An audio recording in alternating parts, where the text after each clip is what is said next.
We want to talk right now about the big international news. And of course, lots of folks saw Monday that really chill bump video showing all of these families reuniting as there was this release of 20 hostages, 2,000 Palestinian prisoners and detainees freed as well.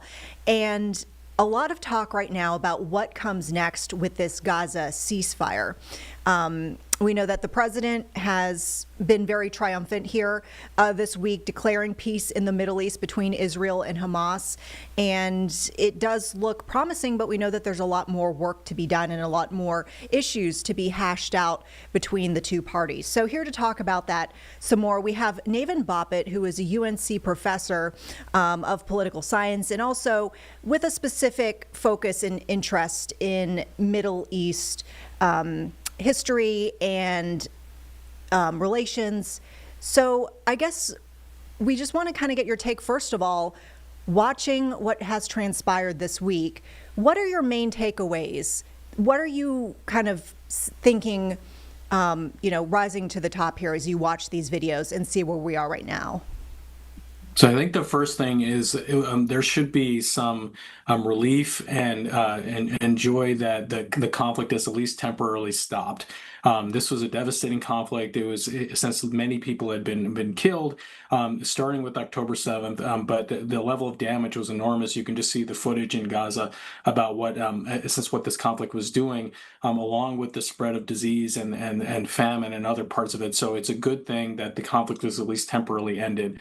So that part, I think, is something to be celebrated. But I think going forward, what we really have to look at is what happens as far as the rest of the implementation of the 20-point plan, and whether or not Hamas actually chooses to disarm, whether or not Israel pulls back to the lines that they need to pull back to, and what happens with the Board of Peace, as it's called, that's supposed to take over Gaza, who's going to be the forces that come into the area to provide for security, and who are going to be the technocrats that run it. So there's a lot of questions, I think, as we sort of move forward. But I think temporarily, just given the fighting has stopped, that's something to celebrate. I mean, the video, I mentioned this, just a few moments ago, seeing the reunions happening and the reaction from folks in the community upon the release of all these folks. Just, I mean, it was emotional to watch, just to see the emotion of these people, receiving people that they haven't seen in so long. You talked about the fact that obviously there's more work to be done, and initially it feels pretty good, where we are, but we kind of have to see where things go. I know at the beginning of the year there was some promise, and that led to, a backslide. And I mean, what do you think the role of the U.S. will be going forward in trying to ensure that this does remain a lasting peace, as the president has kind of billed this as the start of? I know this is, someone you've looked into foreign policy for the U.S. What is the U.S. role here? I think it's significant. I think that the biggest place that the U.S. has is its ability to serve as what we might call as a guarantor of Israel. So, and that involves trust. So I would say from Hamas's perspective, there's very little trust with Israel.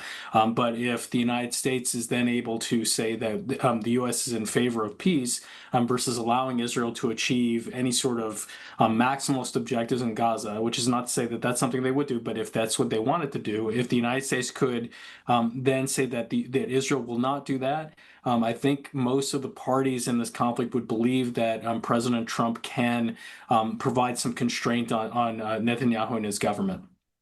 So I think that's the big role, and if that's the case, that might give the Palestinians an incentive to continue complying. In a sense, they have really little choice because Hamas has been so badly damaged. So what then needs to happen, because Hamas is so badly damaged, is there needs to be some constraint on Israel trying to take advantage of the situation. And as long as there's a belief that that's the case, that would probably give Hamas an incentive to stand down for now. I know. I feel like there's got to be a lot of this topic discussed in your classes. What do you tell your students as they're watching this? How do you prep them, I guess, in the way of, catching them up to speed, more or less, on the enormous background of how we even got to this moment in history.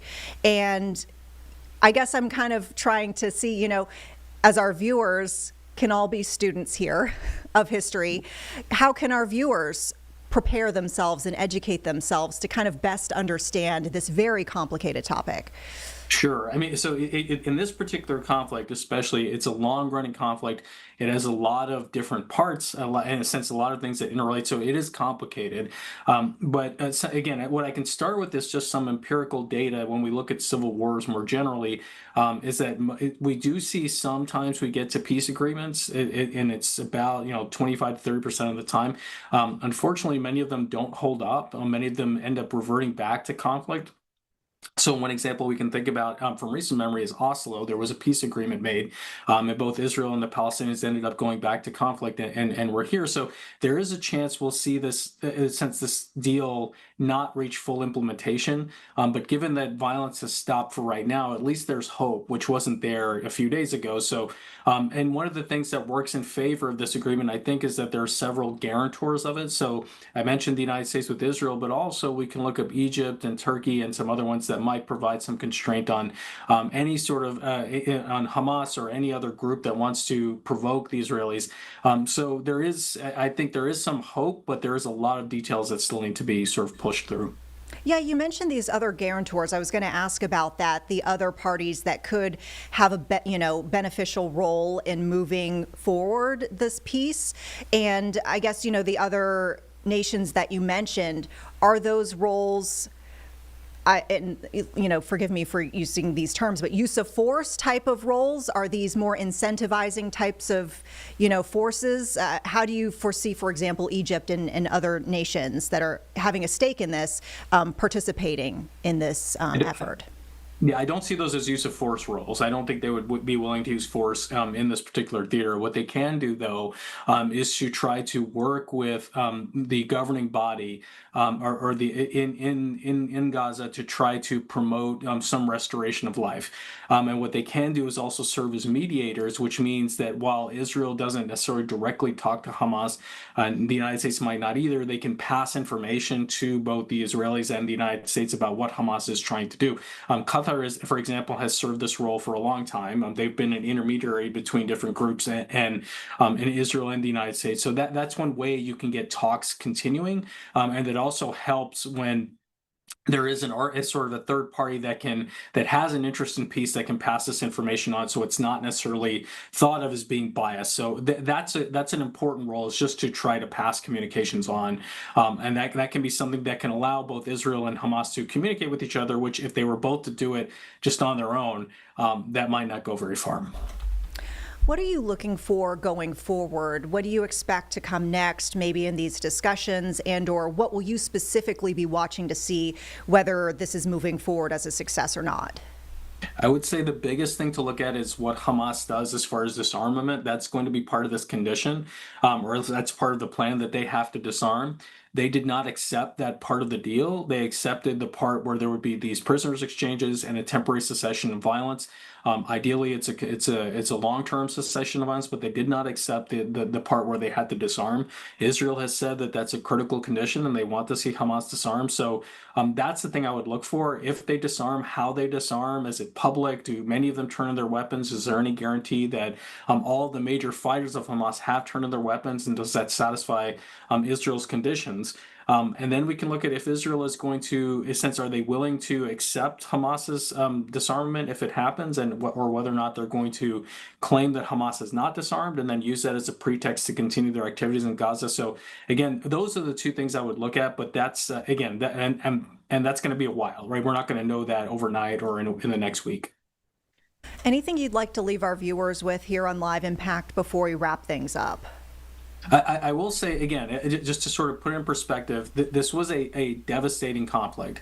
It's a good thing that we temporarily have a deal. What's going to be important now is what happens going forward, because it's important to realize it's a wonderful thing that Israel's the hostages have been reunited with their families.